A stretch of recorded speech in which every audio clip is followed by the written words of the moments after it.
कि गुरु अपने शिष्य के आगे हाथ जोड़े खड़ा है। गुरु अपने शिष्य के आगे हाथ जोड़े खड़ा है,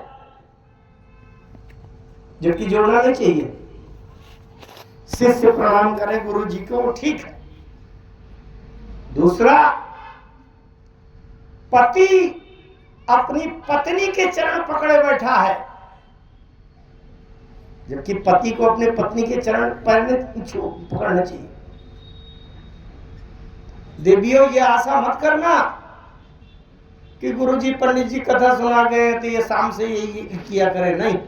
बात समझना पहले ध्यान से। राजा अपनी प्रजा के सामने हाथ जोड़े बैठा है और परब्रह्म परमात्मा जीव के सामने हाथ जोड़कर सिर झुका है। ये चार प्रसंग आए। देखें आप, गुरु को बड़ी चिंता होती है कि मेरे शिष्य का मोक्ष कैसे हो। शंकर जी जैसा गुरु और रावण जैसा चेला। अब रावण ने उसी परमात्मा से विरोध कर लिया है जिस राम के चरणों पर पहुंचने पर जीव का मोक्ष होता है।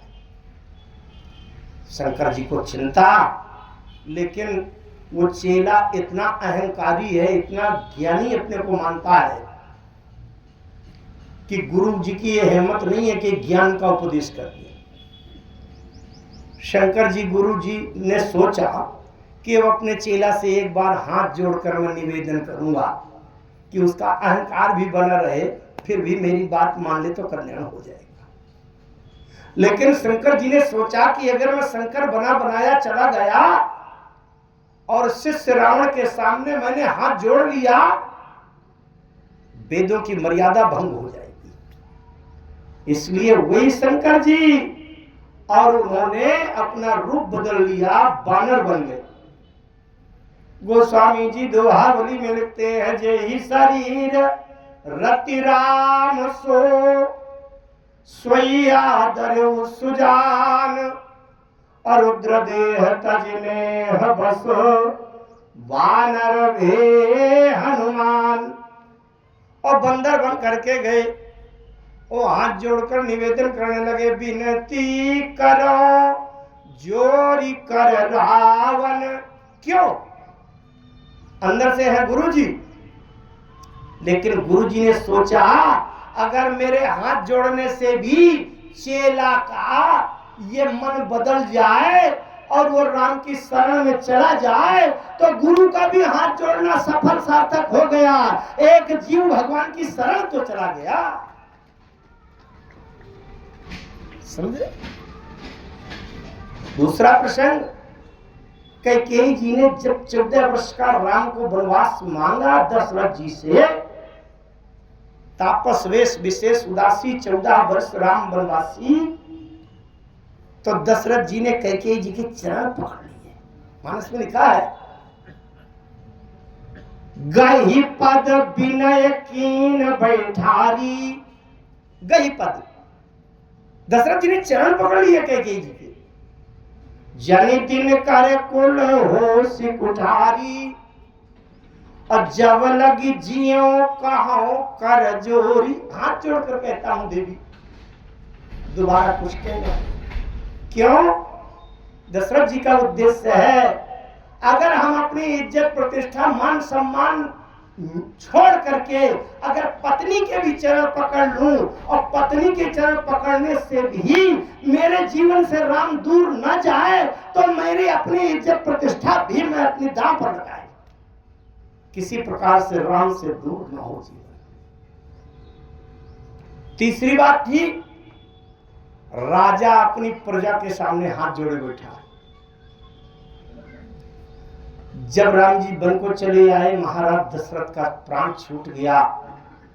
भरत जी मामा के यहां से आए, पिताजी का अंतिम संस्कार किया।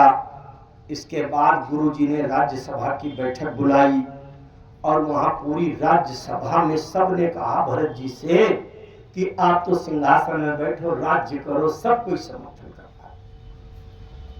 भरत जी, अच्छा भरत जी राजा ना बने, सिंहासन में ना बैठे राज्य पद ना स्वीकार करें, ये भरत जी की बात है, लेकिन सबने तो राजा बना दिया भरत जी को, समर्थन कर दिया कि नहीं।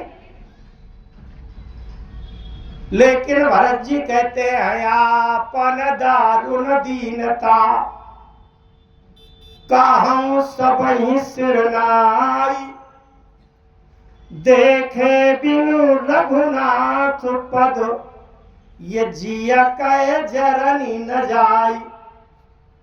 मानो भरत जी विचार करते हैं, यद्यपि राजा ई से अंश भाव परम कृपाला होता है, लेकिन भरत जी विचार करते हैं कि मेरे हाथ जोड़ने से भी अगर अयोध्या पुरवासी राम जी की शरण में पहुंच जाए तो मेरा भी हाथ जोड़ना सार्थक है।